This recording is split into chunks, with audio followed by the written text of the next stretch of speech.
Hello, this is a video about emergency preparation, specifically how to prepare for water in an emergency of various types and sizes and durations. My name is Brad Tuttle. I think we're going to learn a lot. First question is, why water? Most people, when they think about water in an emergency, they think about, well, I need something to drink. But it turns out that there are a lot of things that we use water for, and depending on how long the emergency lasts, days, weeks, months, indefinitely, we need to plan differently for our water needs. In 2010, there was a devastating earthquake in Haiti that killed over 200,000 people and displaced over 1 million. 8 agencies rushed drinking water to Haiti in order to prevent cholera. Cholera came anyway. The cholera outbreak was the worst in recent history, with over 820,000 cases and nearly 10,000 deaths. It turns out drinking water wasn't enough. The disease was spread by washing hands in contaminated water. The United Nations has a little handbook, a document on standards for refugee camps. There, the standard is that you need 5 gallons of water per person per day. That means a family of 5 would need a total of 175 gallons per week. That turns out to be a lot of water. It's very difficult and expensive to create 175 gallons of pure drinking water in an emergency. And so I put together this rubric where I thought, well, maybe we have different levels of purification. Washing clothes, I want clear water, but I don't necessarily need to get every bug and bacteria out of it. And going on up to where I have drinking water, in that case, I would like to have everything out of it. I want it pure and disinfected as possible. You will notice that diapers appears in the washing category above clothes, and that's because I'm old enough to remember when there were only cloth diapers, and depending on how long the emergency lasts, you may run out of the disposable diapers and need cloth diapers. We found that unless the diapers were very, very clean, all of our little babies got diaper rash. So that's why that's there. Water in an emergency comes basically from 2 sources, either water that you've stored in suitable containers or water that you purify and disinfect. Obviously, you can't store very much water, so it's only meant to meet very short-term needs on the order of perhaps a few days. After that, you need to start thinking about, how will I purify water? You need to do 2 things when you purify water. One is you need to clarify it and remove all of the yucky stuff from the water that you can see. And the second thing is you want to disinfect it so you don't get sick. The Center for Disease Control tells us there's 3 ways to make water safe during an emergency. The first way is to boil. I will say that that requires a lot of energy, especially if you're trying to produce 175 gallons of water for your family in a week. So that would take a lot of energy to boil all that water, and a lot of time. That's basically all you'd be doing.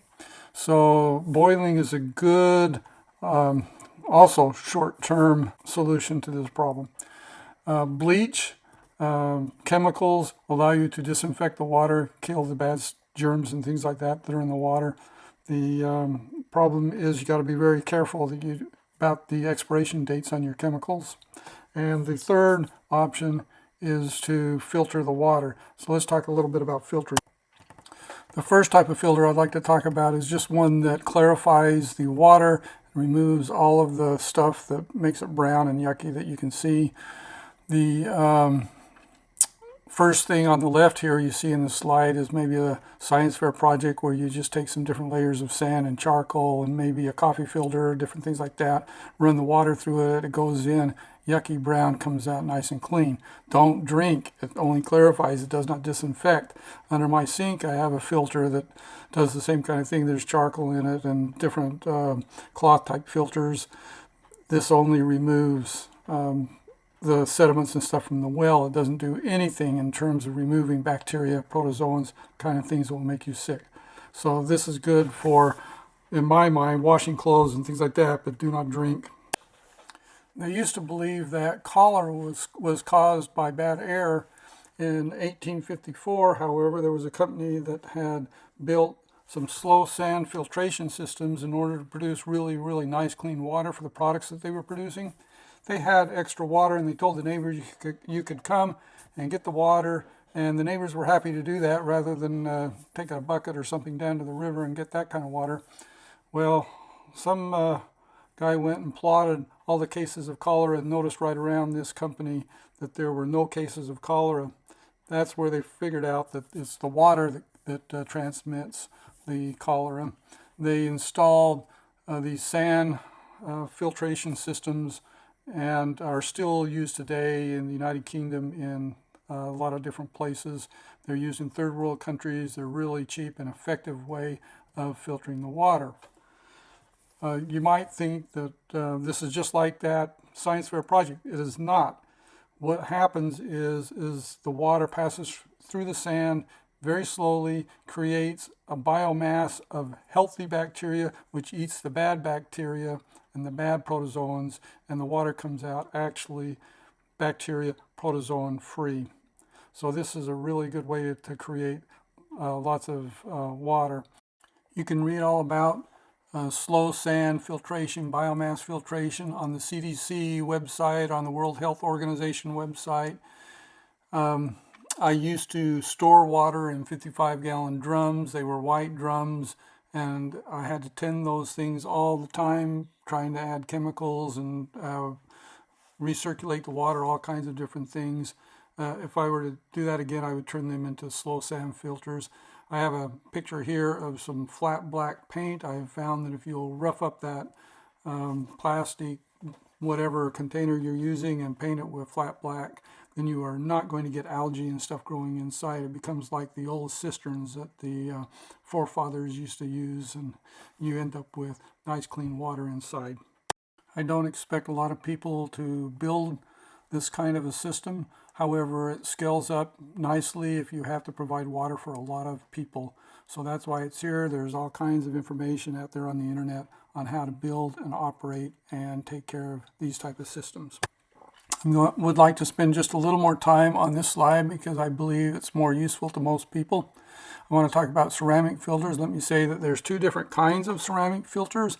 One requires pressure, such as a pressurized water line, in order to force the water through the filter. That's not helpful in an emergency because you cannot depend on that kind of pressure in your water pipe.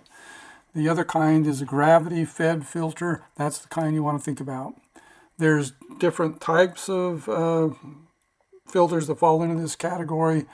Some are for personal use, and others are designed to supply water to a group of people such as your family. I note that the CDC says that most ceramic filters are effective at removing bacteria, larger protozoans, but they do not remove viruses. Viruses come from animals, so if you have animal feces in the water of any kind, birds or animals or anything like that from the stream, you could end up with viruses.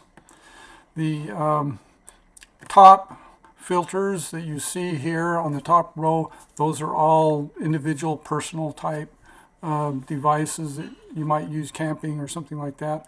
They're good in a pinch in an emergency. On the bottom are larger systems that you might use for your family. On the left is one, I have a neighbor that has this system that's actually pictured on the left. They use it every single day to have nice, really clean water. On the top is a bucket that you put the water in. The water goes through a ceramic filter and drips down into the bottom bucket, which has a spout, and that's where you fill up your glasses and things like that to get the water out. They use it every single day.